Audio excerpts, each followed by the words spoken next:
कार्यक्रम के प्रायोजक हैं कृषि एवं किसान कल्याण मंत्रालय, भारत सरकार।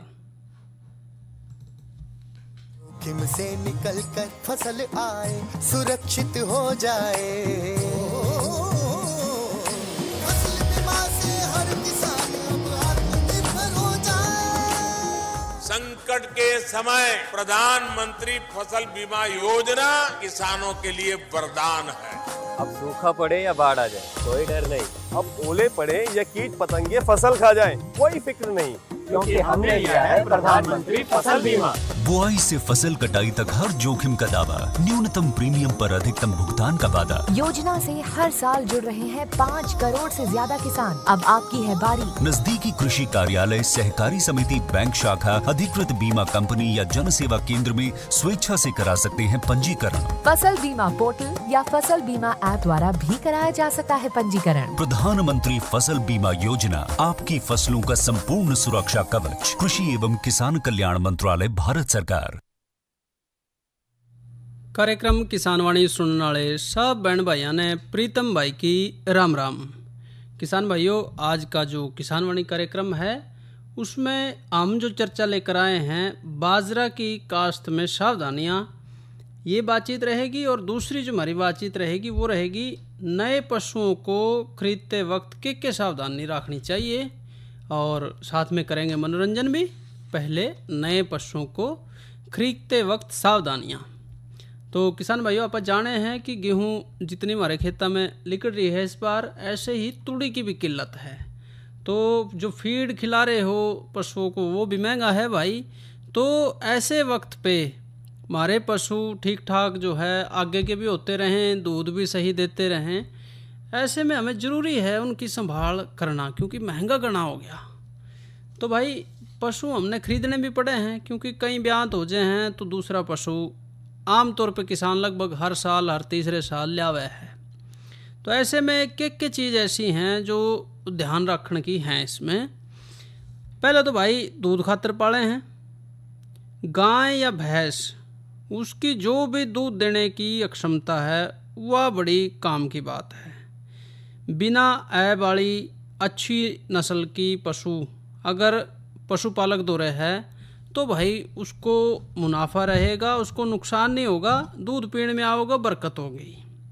इसलिए गाय भैंस खरीदते वक्त जो है बहुत सारी बातें ध्यान में भाई को रखनी चाहिए। एक तो भाई नस्ल के हिसाब से खरीदे, जो भी नस्ल आप देख के ले रहे हो उसी नस्ल का हो डंगर। न्यू ना हो कि मतलब चारे कुछ और हैं और ले आवे कुछ और। गाय जो है उसमें अगर बात करें तो हमेशा कोशिश करें कि पहली या दूसरी ब्यांत की हो, क्योंकि दूसरे ब्यांत के बाद गाय में दूध घटन लग जाए है। इसी डालते भैंस में तीसरा जो ब्यांत है उसमें सबसे बढ़िया दूध भैंस दे है। इस खातर भाई भैंस भी नहीं खरीदनी चाहिए। लेकिन कई बार ये है कि भाई पैसे का जुगाड़ घाट हो आदमी तो रहे, उस करके बाद वाले ब्यांत की भी लेनी पड़ा है, वो न्यारी बात है। लेकिन गाय में पहला और दूसरा ब्यांत, ऐसे ही भैंस में भी भाई कोशिश कर सके हैं। एक बात यह है भाई कि गाय या भैंस का जो शरीर है वो त्रिकोण आकार का होना चाहिए और पछाड़ी जो है ज़्यादा स्पष्ट होनी चाहिए। इस डाल की गाय या भैंस की पहचान खातर उसके आगे खड़े होने पे पशु का अगला हिस्सा पतला और पिछला चौड़ा दिखाई देगा। शामी खड़े हो जाएंगे तो दिखेगा कि भाई पिछला हिस्सा चौड़ा सा है। शरीर की चमड़ी पतली और चिकनी होनी चाहिए, ये भी भाई अच्छे पशु की पहचान है। उसका स्वभाव भी पहचान है, मृदुल हो, उसमें भाई मादापन की झलक हो, सींग ना मारती हो, तंग ना करती हो, हैं दूध काटते वक्त उछलती कूदती ना हो। ठीक है, तो ये सारी बातें उसके स्वभाव में आ गई। उसके आगे पीछे फिरोगे या हाथ फेरोगे तो भाई जाने हैं कि उन्हें मेरा पट जाएगा कि भाई किसा है डांगर। ठीक डालते सुविकसित थन, बड़ी बड़ी मोटी और उभरी हुई हो। दूध की जो सिराएं हैं वो भी भाई मोटी मोटी होनी चाहिए, मतलब मोटी मोटी ना हो, टेढ़ी मेढ़ी भी नहीं होनी चाहिए। मोटी और उभरी हुई जो दूध की सिराएं हैं वो दुधारू पशु की पहचान है, मतलब टेढ़ी मेढ़ी तो कतई ना हो, ये ध्यान रखें। जो अयन गांठ है उससे रहित डांगर होना चाहिए। दूध निकालने के बाद थन पूरी डालते सिकुड़ जाए उसका ईसा। इसते न्यारा भाई चमकीली बड़ी बड़ी सुंदर आंखें, चौकन्ने कान, बड़े बड़े खुले नथुने, चौड़ा थुथन, चौड़ा सुदृढ़ जबड़ा, चौड़े कपोल, चौड़ी गहरी छाती, दूर दूर जो है कंधे हो, सीधी सुदृढ़ पीठ और कमर हो, चौड़ा और गहरा पेट हो, दूर दूर जो है बाहर की फैली पर सुकाएं हो, मतलब देखण में समतल पुट्ठे हों, देखण में जो है सुथरा डांगर, वो भी भाई उत्तम पशु की पहचान है। और आप जाने हैं कि सारी अगर हम चीज़ें पूरी करने लगेंगे तो कितना जो है भाव डांगर का हो रहा है इस वक्त। तो मुख्य मुख्य चीज़ें अगर भाई चाह रहे हैं तो वो उसमें देखी जा सके हैं। वैज्ञानिक भी भाई कई डाल की सिफारिश करे हैं, वो तो नहीं कहे हैं कि नंबर बना लो हर चीज़ के, गुणांक पत्र कह सके हैं उसने, अलग अलग हिस्से के हिसाब से, अलग अलग खासियत के हिसाब से डांगर की देख लो भाई किस हिस्से के कितने नंबर देने हैं। सामान्य स्वरूप मतलब आम दिखण में किसा है डांगर, अगर तो सारे जो है 100 अंक मान लिया ना उसको खरीदते वक्त, तो किस हिस्से को कितने अंक देने हैं, तो सामान्य स्वरूप को दिए गए 21 अंक वैज्ञानिकों द्वारा, गर्दन और सिर को 8 अंक, अगले हिस्से को 6 अंक, धड़ को जो है 14 अंक, पिछला जो हिस्सा है भाई उसको 15 अंक, और जो उसकी दूध की ग्रंथियां हैं उनका विकास कैसा हो रहा है इसको सबसे ज़्यादा 36 अंक वैज्ञानिकों ने अनुशंसा करी है कि भाई खरीदते वक्त दे सके हैं। तो ऐसे अगर 100 अंकों को हम अलग अलग बांट लेंगे तो मोटा मोटी हम हिसाब लगा सके हैं कि हमारा पशु किसा है जो हम खरीदने जा रहे हैं। गाय के सामान्य स्वरूप में गाय की नस्ल के अनुरूप चौड़ाई और ऊंचाई देखी जा है। गाय का स्वभाव सरल, रूप आकर्षक और देखने में मादा लक्षण झलकना चाहिए। त्वचा चमकीली होनी चाहिए। दुधारू गाय की चमड़ी पतली और नरम हुआ है। गाय का आकार तिकोना होना चाहिए, जैसी बात हम कर रहे थे। वही तरीका है भाई उसको पहचानने के लिए गाय के श्यामी खड़े हो जाएं, अगला हिस्सा पिछले हिस्से की तुलना में पतला दिखेगा। शरीर के बाल छोटे छोटे होने चाहिए। गाय की उम्र दांत देख के पता कर सके हैं। और कम उम्र यानी नई गाय जो है पहली या दूसरे ब्यांत की होनी चाहिए, क्योंकि उसके बाद जो है दूध उसका घटने लग जाए है। गाय के मुंह की निचली दांत में आमतौर पर पहला जो स्थायी दांत है उसका जोड़ा 2.25 साल की उम्र में निकला है, दूसरा जोड़ा 2.5 साल में, तीसरा जोड़ा 3 साल में। दोबारा बता दें कि गाय के मुंह की निचली दांत में पहला जो स्थायी जोड़ा है वो 2.25 साल की उम्र में निकला है, दूसरा जोड़ा 2.5 साल में, तीसरा जोड़ा 3 साल के आखिर में निकले है, चौथा जोड़ा भाई चौथे साल के अंत में निकले है। गाय के ज्ञापन और ब्याणे का समय भी नियत हो, बेरा हो भाई ब्यावे की आगे की है। सुव्यवस्थित जोड़ा और अच्छी सुविकसित हड्डियाँ दुधारू पशुओं की निशानी है। घना कंकाल जो शरीर है उसमें भी दूध की दिक्कत है। गर्दन और सिर की बात करें तो भाई शरीर के अनुपात में मुंह, माथा और सींग नस्ल के हिसाब से होने चाहिए। गल कंबल, अधरवक्ष पतला और वसा रहित, गर्दन लंबी और पतली, आंखें बड़ी बड़ी और चमकीली होनी चाहिए, कान चौकन्ने, चौड़ा मुंह, सुदृढ़ जबड़ा और मजबूत दांत। ये भाई एक तरह से उत्पादकता के भी प्रतीक हैं। अगला जो हिस्सा है लंबी चपटी, उबड़ी बड़ी बड़ी पसलियाँ और उभरा हुआ तलपट। पशु के भीतरी जो अंग हैं उनको वो ठीक ढंग से विकसित हो रहे हैं उसको प्रकट करा है। वक्ष और हृदय का जो घेरा है वो बड़ा होना चाहिए। पशु के श्यामी ते देखने पे पशु का कंधा, स्कंध वो बाकी हिस्से से चौड़ा दिखना चाहिए। बगलते देखने पे शरीर के अगले हिस्से की गहराई पिछले हिस्से से कम दिखनी चाहिए। ऐसे भाई धड़ है शरीर के घेरे के ठीक अनुपात में धड़ की खूबी समझी जा है। यो गहराई उस जगह पे धीरे धीरे हल्की सी गोलाई में बदल जाए है जहाँ छाती और पेट निकले है। अगली टांगों में जो है उससे थोड़ी सी पीछे ये जगह हुआ है धड़ वाली, और गहराई धीरे धीरे उसमें उठ जाए है, आखिर में एन में मिल जाए है। गाय की जो स्कंद संधि है कुल्ले तक समतल होनी चाहिए और उसके बाद भाई पूंछ मूल तक थोड़ा ढलान होना चाहिए। और अब बात करेंगे भाई पिछले हिस्से की। तो डांगर खरीदते वक्त भाई अपलस्थी जो है एक दूसरे से दूर दूर होना चाहिए, इससे ब्याने के वक्त कष्ट कम होगा। हुक जो अस्थियां हैं उनके मध्य में ज़्यादा फासला होना चाहिए, जो गाय के गर्भाशय विकसित होने का घोतक है, जिसके ब्याने के समय बच्चे की उलझने की संभावना घट जाए है। पिछला जो है पैर आगे का रुख किए होना चाहिए, खुर संधि छोटी और जोड़ ढला हुआ होना चाहिए। प्रजनन अंग के नीचे की जगह चौड़ी, उभरी हुई और चमकीली होनी चाहिए। इसने आमतौर पे भाई दूध का दर्पण या आईना भी कम है, जो प्रजनन अंग के नीचे की जगह है। दुग्ध ग्रंथियों का जो विकास है वो चिकना, लचीला, सुविकसित, थनदार, बड़ा अयन होना चाहिए। अयन के दोनों कानी एक डाल की सिराएं होती हैं, जिन्हें दूध सिरा कहते हैं। जितनी उभरी हुई और टेढ़ी मेढ़ी होंगी ये सिराएं, गाय उतनी ही दुधारू होगी। दूध दुहने के बाद अयन को पूरी तरह से सिकुड़ जाना चाहिए। चारों थन की दूरी और आकार बराबर हो, छोटा बड़ा ना हो, दूरी भी बराबर हो भाई। बगलते देखने पे अयन पिछले दोनों पाँव ते आगे होना चाहिए। गांठ रहित मुलायम अयन यो दिखावे है कि रोगाणु रहित है, वो ज़्यादा दूध उत्पादन होगा, ये दिखावे है। तो भाई ये जो अभी हम बात कर रहे थे कि कितने अंक किसको दिए वैज्ञानिकों ने, तो बहुत ही बढ़िया जो पशु है उसमें 90 से 100 अंक मिलेंगे। लेकिन बड़ी आड़े में भी 85 से 79 अंक, औसत 65 से 84। और भाई जब ही ढीला पशु ले रहे हैं तो उसने बेकारा कह सके हैं थोड़ा, हाँ वो 0 से 64 अंक तक भी ले सके हैं। तो भाई ये गुणांक पत्र भाई अगर इस्तेमाल करेंगे तो भी थोड़ा सा मौके पे देख सके हैं कि भाई किसा हमने पशु लिया है। और भाई जांचने वाले तो आँख से जांच जे हैं सारी चीज़, वो देखते ही बता भी दे हैं। तो ये बातचीत नए पशुओं को खरीदने के वक्त के भाई ध्यान रखें, ये आपने सुनी। और अब वक्त है एक लोकगीत का। मेरे जाने के माँ बाप मरे, ये बच्चे रे हाथ घर बार।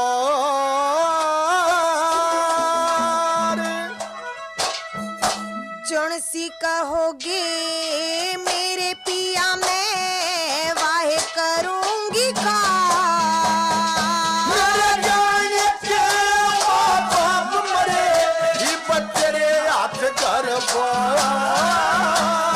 तुलसी कहोगे मेरे पिया मैं वाहे करूंगी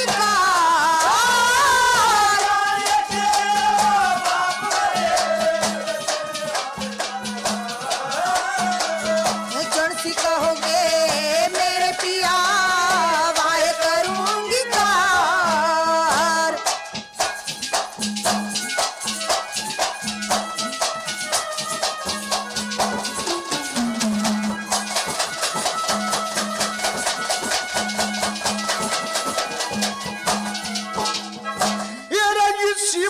करिए धर्म खोरे कर ठट्ठा लोग लोगाई। देखे जिसमें हो जा ठट्ठा करूँ ना वकार ननकी भाई। जो भली बात मन में सोच दे देगा जगत भलाई। तन मन धन से हाजिर से या धर्म सिंह की जाई। और तू अजर से तना चरापति, तू अजर से तना चरापति भी तेरे कहे तबार। धूप गिर चाहे छाया में साजन तेरे इख्तियार।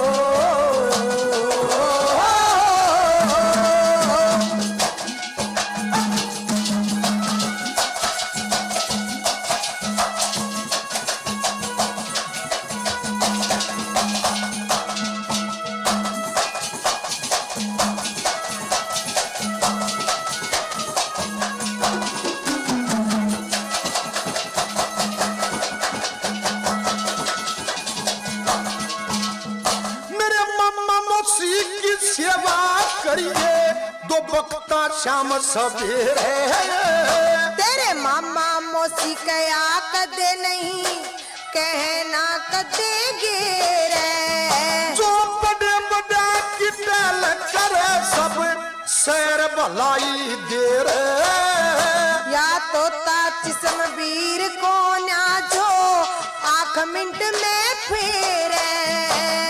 मम्मा मौसी मैं समझू सू, मम्मा मौसी मैं समझू सू गंगा के सिधार। तेरे मामा मौसी के पिया जी मैं ते लूंगी चरण चिचका।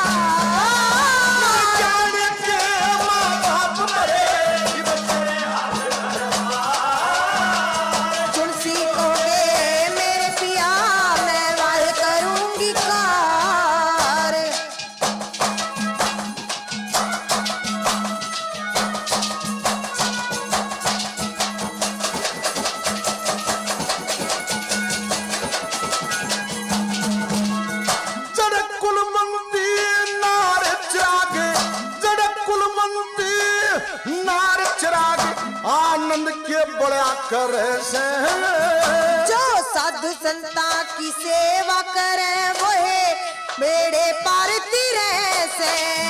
करे सास ससुर की सेवा फूल्या फड़ा करे से। देखे सास ससुर की सेवा ते बेहुदी टड़ा करे से। तेरी छोरा के मैं करूंगा पढ़ाई, छोरा के मैं करूंगा पढ़ाई मेरा इसी संपत्ति नार। तेरे मामा मौसी की पिया जी मैं ते रह लूं ताबेदार। जाने के माँ बाप मरे ये तेरे हाथ।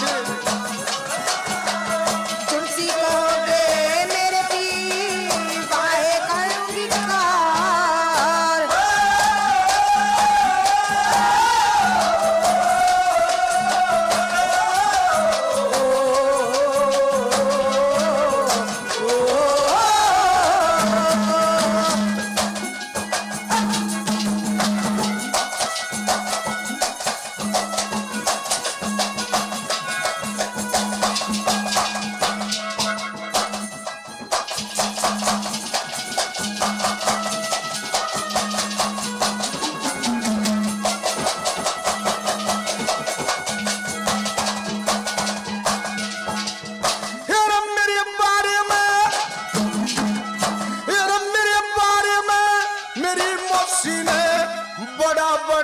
खटाया देखे मौसी मौसी कर रहा के ईसा मोटा खटका लाया। ना खटका ला के पाल के ओड बना जी काया। या दुनिया बड़का ने पाले क्यों लंबा गीत बनाया। बच्चे भगत समझा के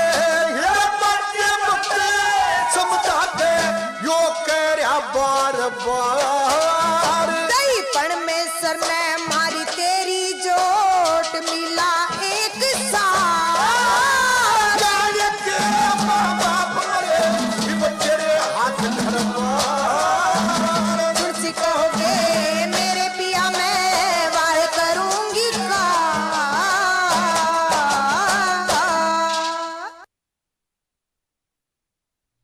और भाई ये थे रणबीर सिंह और सरिता चौधरी यानी के माँ बाप मरे। ये लोकगीत आपने सुना। बात करेंगे मौसम की। तो भाई मौसम अधिकतम जो तापमान रहा वो 43 डिग्री और न्यूनतम 27। कल भी भाई लगभग यही रहने का अनुमान है। अधिकतम 43 और न्यूनतम 26। जो हवा की गति रही 13 किलोमीटर प्रति घंटा और जो आर्द्रता है वो 17% रही है। तो आने वाले कई दिन तक भी लगभग मौसम यही है, साफ है, बरसात की संभावना नहीं है। हर लोग भाई बाट देखे हैं कि बारिश होवे।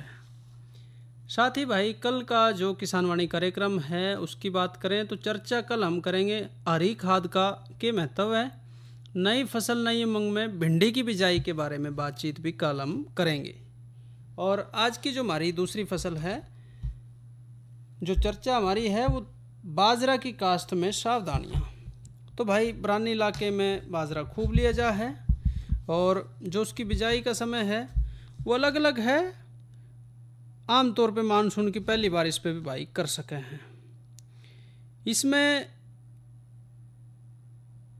मानसून से पहले यदि 50 मिलीमीटर से ज़्यादा बारिश हुई हो या जून के पूरे महीने में भी इसकी बिजाई भाई कर सके हैं। और बात करें कि बीज की मात्रा तो इस फसल खातर 1.5 से 2 किलोग्राम बीज प्रति एकड़ खातर बतेरा है। खेत में लगभग 70,000 पौधे प्रति एकड़ इससे मिलेंगे। ऐसे ही भूमि और खेत की तैयारी की बात करें तो हरियाणा में वैसे तो भाई बाजरे की खेती कई ढाल की धरती में करी जा है, लेकिन रेतली और दोमट और भाई पानी के अच्छे निकास वाली ज़मीन वो सारे तो बढ़िया इस खातर है। पानी के जो ठहराव वाली ज़मीन है उसमें ज़्यादा बढ़िया फसल नहीं है होती है, बुरा प्रभाव उसका पड़े है। पहली जुताई मिट्टी पलटन वाले हल से करें और बाद की 1 या 2 जुताई जो है देसी हल से करनी चाहिए। अब बात करेंगे बायोमिक्स से बीज उपचारित करने की। तो बाजरे में सिफारिश करी गई जो भी खाद्य हैं उनके साथ साथ बायोमिक्स जो आता है जिसमें एजेटोबैक्टर, एजोस्पाइरिलियम जो आता है और पीएसबी, इन तीनों का मिक्स जो है वो बायोमिक्स है।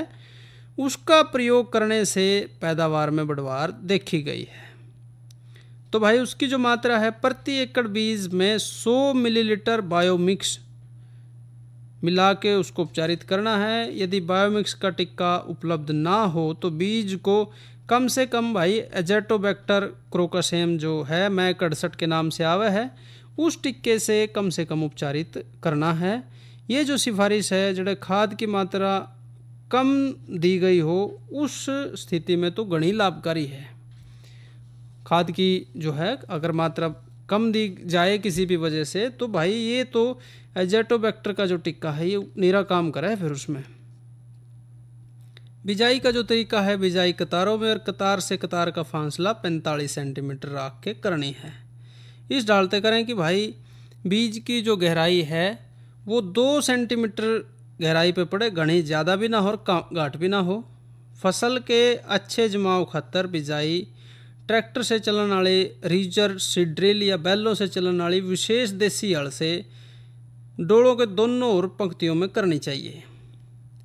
दोहरी पंक्तियों में कतार से कतार का फासला 30 सेंटीमीटर और बीच की दूरी 60 सेंटीमीटर रखनी चाहिए। सिगर अगर उसमें अंकुरण चाहिए जल्दी तो भाई मिट्टी में पर्याप्त नमी होनी चाहिए। जो उसकी खाली जगह है उसको भरने के लिए 3 हफ्ते बाद किसी भी बारिश वाले दिन बिरलन और रिक्त स्थानों की पूर्ति करी जा सके है। कतारों में जड़े भी जरूरत हो, ज़्यादा पौधे हों, उनको उखाड़ के खाली जगह आड़ों पे उनकी रोपाई करें। कतारों में पौधे से पौधे की दूरी 10 से 12 सेंटीमीटर रहे। जरूरी काम है भाई यो कड़ी पौधे ज़्यादा भी जाम जे हैं और कदे घाट भी रह जे हैं। इससे खेत में पौधों का जो वितरण है समान होगा, पूरी संख्या होगी और भाई पैदावार का ये बड़ा मूल आधार है कि एक समान जो है पौधे खेत में होने चाहिए। रोपाई जो है बाजरे की बिजाई का सबसे अच्छा वक्त 1 से 15 जुलाई है। साधारण अवस्था में बाजरे की रोपाई की सिफारिश नहीं की जाती, लेकिन कुछ ऐसी परिस्थितियां हैं जैसे बारिश का वक्त पे ना होना या लगातार होते रहना, तब पछेती अवस्था में भी रोपाई करी जा सके है। नर्सरी तैयार करने की अगर बात करें तो नर्सरी खातर क्यारी ऐसी जगह बनावें जड़े वर्षा ना होने पे सिंचाई का साधन हो। बरसात के दिनों में ऊंची जगह पे क्यारी बनावें। 1 एकड़ में पौध लेने खातर लगभग आधा कनाल क्षेत्र में 600 से 1000 ग्राम बीज से बिजाई करनी चाहिए। आधा कनाल हो गया भाई 25 गुणा 10 मीटर की क्यारी समझ लो। तो ये जो 600 से 1000 ग्राम बीज हैं ये इतने क्षेत्र में बिजाई कर सके हैं। इस क्षेत्र को छोटी छोटी क्यारियों में बांट लें। रोपाई से पहले 3 हफ्ते पहले नर्सरी में बुआई कर देनी चाहिए और बरसात में छिट्टे द्वारा और शुष्क मौसम में तंग कतारों में बिजाई करनी चाहिए। चींटों को जो बीजों को उठा ले हैं रोकने खातर नर्सरी के चारों ओर मिथाइल पैराथियन 2% जो पाउडर है उसको 10 सेंटीमीटर चौड़ी पट्टी बनाएं। शुरू में पौध के अच्छे उगाव खातर बिजाई के समय प्रति एकड़ 8 से 10 किलोग्राम नाइट्रोजन डाल सके हैं। डाउनी मिल्ड्यू आ सके है भाई, जिन्हें जोग या कोड़िया भी कहते हैं, उसकी रोकथाम खातर पौध पे 0.2% प्लाइटॉक्स या मैंकोजेब का छिड़काव करना चाहिए। जैसी जरूरत हो उस हिसाब से फिर सिंचाई भी भाई कर सके हैं। पौध जो उखाड़ने का समय है 3 से 4 हफ्ते का है। उतनी जब पौध हो जाए तो रोपाई करें। 1 जुलाई की बिजाई नर्सरी से 3 से 4 सप्ताह की पौध रोपना समय पे खेत में सीधी बिजाई ना कर पाने से बढ़िया है। पौध उखाड़ने का जो तरीका है वो ये है कि भाई जड़ों को कम से कम नुकसान पहुँचे। पौध उखाड़ते वक्त अगर बारिश ना हुई हो तो प्लाट की सिंचाई कर सके हैं, गिल्ला उसको कर लें। पौध के ऊपरी भागों को काट देना चाहिए और भाई जो डाउनी मिल्ड्यू रोगग्रस्त पौधे हैं उनको उखाड़ते ही नष्ट कर देना चाहिए। पौधरोपण का जो ढंग है भाई, किसी भी बारिश वाले दिन पौध को उखाड़ के लगाना ठीक रहे है। पौध को 45 सेंटीमीटर के अंतर पे कतारों में रोपें और पौधों में फासला 10 से 12 सेंटीमीटर रखें। 4 सप्ताह की पनीरी के 2 पौधे एक स्थान पर रोपें। बारिश ना हुई हो तो भाई हल्की सिंचाई कर सकें हैं। नाइट्रोजन की आधी मात्रा पौध लगाने के 10 दिन पश्चात देनी चाहिए और हो सके तो भाई खाद को मिट्टी में अच्छी डालते मिला लें। एक निराई गुड़ाई भी कर सकें हैं। इससे मिट्टी ढीली हो जाएगी और उसमें हवा का संचार हो जाएगा। नाइट्रोजन की बाकी बची मात्रा उस वक्त डालें जब फसल घुटने की ऊंचाई की हो जाए। और भाई अंत फसलीकरण जिसने इंटरक्रॉपिंग कहते हैं अंग्रेजी में, वो भी भाई कर सके हैं। इसमें फसल में मूंग, गवार या लोबिया इनमें से कोई ले सके हैं और बिजाई के 45 दिन बाद लोबिया काट सके हैं उसमें से। इससे एक तो बाजरे की पैदावार में कमी नहीं होती और दूसरे भाई दलहनी जो फसल है उसके अतिरिक्त पैदावार मिल जाए है। और दलहनी फसलें आप जाने हैं कि धरती की उर्वरा शक्ति भी बढ़ावे हैं। तो भाई ये मोटी मोटी बात बाजरे की खेती खातर है जो भाई ध्यान रख सके हैं। कार्यक्रम के प्रायोजक रहे कृषि एवं किसान कल्याण मंत्रालय, भारत सरकार। क्या कर रहा है? इधर इधर इधर हम बोल रहे हैं तेरे बीजू का। उतला बोल रहा है? हाँ, पक्षियों से तो हम खेत को बचा लेते हैं पर इन घातक रसायनों से कैसे बचाएं? मतलब? देख बेटा, तू जो ये अंधाधुंध रसायन मिलाता है ना, मिट्टी की सेहत बिगड़ने लगी है और जब माटी ही कमजोर पड़ जाएगी तो उपज कैसे सेहतमंद होगी? अरे पहले ऐसा नहीं था। पूछना अपने बड़े बुजुर्गों से, कैसे फसल लहलहाती थी, शुद्धता झलकती थी। हाँ, माटी भी तंदुरुस्त और लोग भी। अरे अब पहली वाली बात कहाँ? पर अब तो सब यही डाले हैं। सब नहीं, आज भी लाखों जागरूक किसान परंपरागत विधि से फसल उगा रहे हैं। खर्चा कम और उपज की कीमत भी बेहतर पा रहे हैं। सच है? रे बेटे, एक्सपीरियंस से बता रहे हैं, धूप में बाल सफेद नहीं किए हैं। हाँ। ठीक है भाई, मैं भी आज से जैविक खेती शुरू करूंगा। माटी से प्रेम की परंपरा है, परंपरागत खेती। किसान भाइयों, कार्यक्रम किसान वाणी का समय ही तक हमें इजाजत दीजिए। अच्छा भाइयों, राम राम।